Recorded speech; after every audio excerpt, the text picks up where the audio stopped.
समझलं पाहिजे। बाबूलाल जी, मैंने इसलिए मराठी में थोड़ा बोला कि बहुत से लोगों को लगता है ये सुरेश चौहान के राजस्थान। माननीय महामहिम राज्यपाल जी, जिस संगठन ने छत्रपति शिवाजी महाराज को विश्व के कोने कोने में पहुंचाया और जिनके प्रमुख वार्षिक उत्सव में छत्रपति शिवाजी महाराज के स्वराज्य के राज्याभिषेक का उत्सव भी होता है, ऐसे राष्ट्रीय स्वयंसेवक संघ के प्रांत के प्रचारक बाबूलाल जी, हमारे बीच मां जिजाऊ के वंशज शिवाजी राजे जाधव जी, हमारे बीच में इस कार्यक्रम के लिए जी,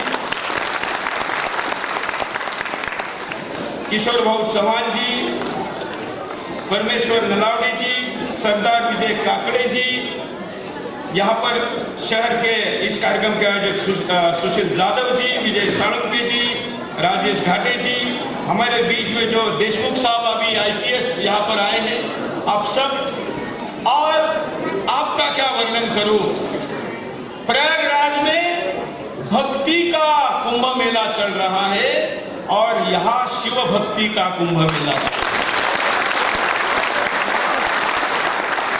जैसे प्रयाग में स्नान करने के लिए देश विदेश से सारे हिंदू भक्त वहां पहुंच रहे हैं, वैसे आज इस कार्यक्रम में केवल महाराष्ट्र और राजस्थान के नहीं, देश के कई हिस्सों से शिव भक्त आए हुए हैं और ये ही कुंभ मेला है शिव भक्ति का।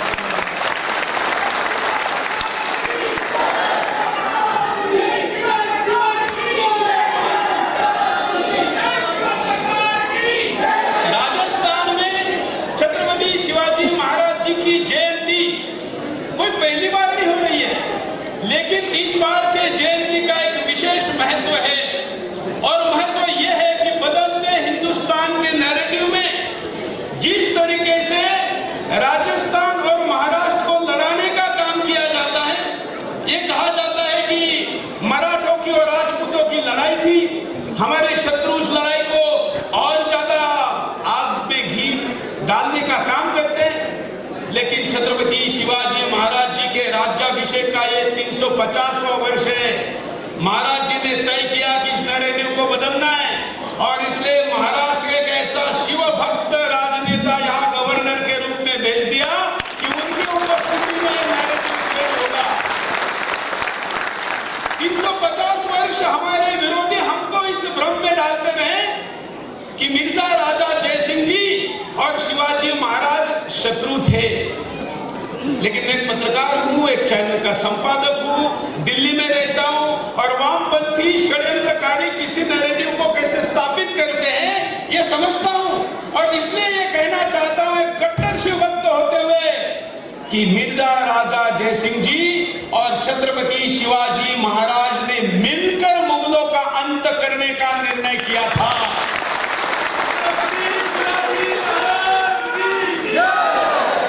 पुरंदर का जो तह जिसको मराठी में कहते हैं, वो जो हुआ वो क्यों हुआ?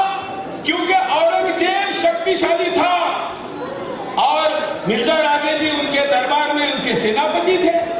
समक्ष सामान्य युद्ध होता तो हिंदुओं में आज भी जो दोष है वो तब भी था, कुछ उधर हो जाते कुछ इधर आ जाते। ऐसे में एक ऐसी किसी चेतना की हिंदू समाज प्रतीक्षा कर रहा था कि जिसका उदाहरण देखकर देश भर के सारे राजाओं को एक किया जा सकता था। वांशिक परंपरा थी। ऐसे मिर्जा राजा जयसिंह जी ने छत्रपति शिवाजी महाराज जी में वो चेतना देखी। अब वो जाकर अगर खुलेआम आजकल जैसे पॉलिटिकल गठबंधन होते हैं ऐसा कर देते तो संभव नहीं था। उस समय औरंगजेब जैसे क्रूर आदमी को भी संभालना था, उसको भी भ्रम में रखना था। औरंगजेब वो व्यक्ति था जिसने अपने बाप को जेल में रखा, अपने सगे भाई की हत्या की। ऐसे आदमी का जब समूल नैनाट करना हो, समाप्त करना हो, तो अच्छी लंबी योजना बनानी पड़ती है और वो योजना बनाने के लिए शिवाजी महाराज विख्यात थे, प्रख्यात थे। और इसलिए ये दोनों जब मिले और मैं खास करके बाबूलाल जी और जो लोकल यहाँ के लोग हैं, बहुत हिंदुवादी लोग भी यहाँ पर आए हुए, विजय जी भी आए हुए हैं, मैं आपको बताना चाहता हूं, वहां जब ये तय हुआ और ये दिखाया गया, दिखाना जरूरी था कि शिवाजी महाराज जी का भी कितना महत्व है, क्योंकि औरंगजेब के पास उस समय राज्य ज्यादा था, क्षेत्रफल ज्यादा था, ज्यादा लोग थे, ज्यादा बड़ा सैन्य था, लेकिन शिवाजी महाराज जी के पास कौन गए? औरंगजेब के सरसेनापति। तो महाराज जी का भी वजन बड़ा हुआ कि नहीं हुआ? और इसके दरबार में भी सबसे बड़ा शत्रु जो औरंगजेब से कंट्रोल नहीं हो रहा था, ऐसे राजा को भी नियंत्रित हमारे सरसेनापति कर सकते हैं। क्योंकि मिर्जा राजा जय सिंह जी के पहले अगर आप लड़ाइयों की सिलसिला लेंगे तो औरंगजेब ने ऐसा कोई सरदार नहीं छोड़ा जो शिवाजी महाराज जी के खिलाफ नहीं भेजा हो। सारे के सारे पराजित होकर आए थे। सबको महाराष्ट्र के भूमि में या तो गाड़ दिया था, किसी की उंगली काट दी थी, तो किसी का सर काट दिया था।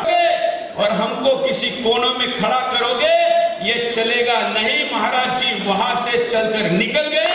अगर स्वाभिमान दिखाया महाराज जी के जगह में किसी और ने किया होता तो आप जानते हैं कि औरंगजेब वहीं पर उस व्यक्ति के मृत्यु का फरमान निकाल देता। घटना के 20-30 सेकंड में आपको बताता। औरंगजेब बैठा है, सामने शिवाजी महाराज है। वो अपनी पंक्ति से बाहर आकर उन्होंने कहा कि हमको ये स्वीकार नहीं है, और उन्होंने प्रोटेस्ट किया। उस समय औरंगजेब की जो सेना उस दरबार में खड़ी थी, क्योंकि सेना तो उसी की खड़ी थी, उसकी तरफ औरंगजेब ने देखा। 10 सेकंडों के अंदर ऐसा करने वालों की गर्दन काटी जाती थी उस दरबार में। लेकिन जैसे ही औरंगजेब ने अपनी सेना की तरफ देखा, उसी समय जितने राजा, क्षत्रिय राजा उस दरबार में थे, उनकी मुट्ठी अपनी तलवार की तरफ चली गई। कितने राजा।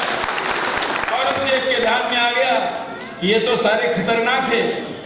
अगर ये शिवाजी के कारण एक हो गए तो हमारा यहां से मुगलों को भाग के जाना पड़ेगा।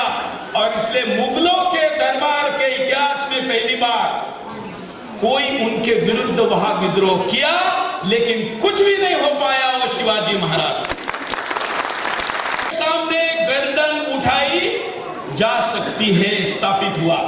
दूसरा, उसका आदेश नकारा जा सकता है, उसका अपमान किया जा सकता है। और तीसरा और सबसे बड़ा, जो करीब करीब 500-700 वर्षों के इतिहास में नहीं हो पा रहा था, वो घटना शिवाजी महाराज जी ने वहां पर करके दिखाई। वो ये कि आपस में लड़ने वाले सारे हिंदू राजा औरंगजेब की आंखों के सामने दूसरे हिंदू राजा के लिए तलवार के मुट्ठी पर हाथ एक साथ लगा सकते हैं। इतिहास में नहीं हुआ था।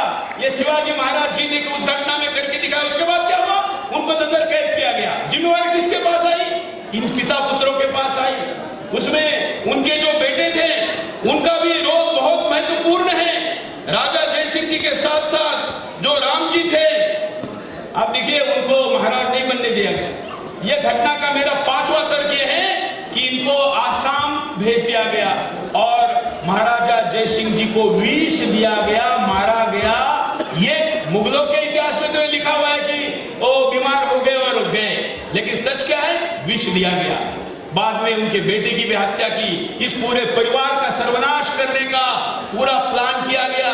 लेकिन मैं आज आपको बताऊं, आज हम 350वें वर्ष में शिवाजी महाराज के राज्याभिषेक के, शिवाजी महाराज जी के राज्याभिषेक, और आज हिंदुस्तान हिंदू राष्ट्र और हिंदू यहाँ बहुसंख्यक होने की अगर सबसे बड़े की पॉइंट घटना कोई है तो मिर्जा राजा जय सिंह और छत्रपति शिवाजी महाराज की रणनीति का यशस्वी होना है। यह ऐतिहासिक घटना है।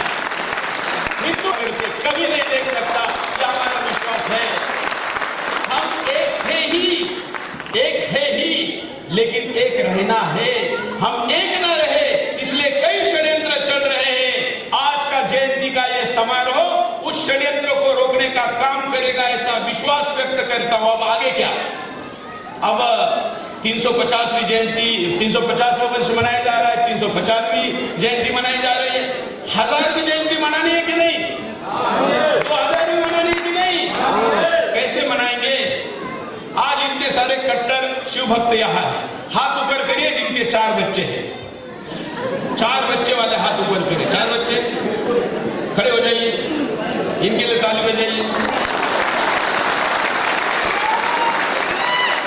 मतलब इस सभागार में जहां पर आप महाराज से चल के आए हैं, भगवा गले में है, और शिवाजी महाराज की 1000वीं, 10,000वीं, लाखवीं, जब तक सूरज चांद रहेगा तब तक जयंती होनी चाहिए ना।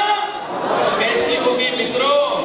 3 बच्चे वाले हाथ ऊपर करिए। चलिए 3, देखिए 3 वाले भी 3-4 हैं सिर्फ। और यही प्रश्न अगर उधर पूछा जाता तो गिनती कहां से शुरू होती? अरे तो किसका राज आएगा?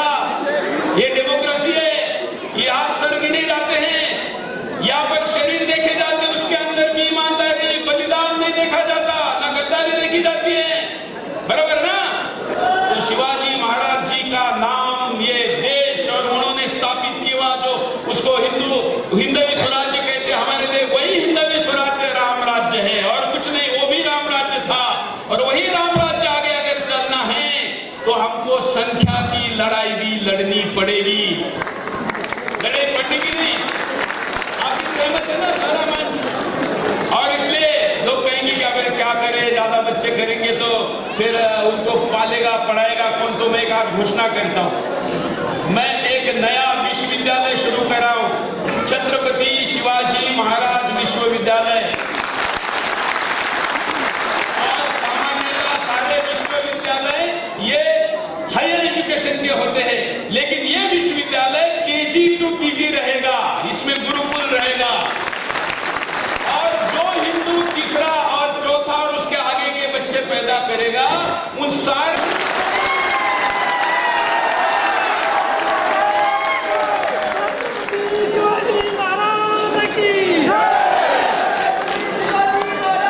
काफी होती है आपकी जनसंख्या, और इसलिए जनसंख्या बढ़ाने का संकल्प लेकर जाइए।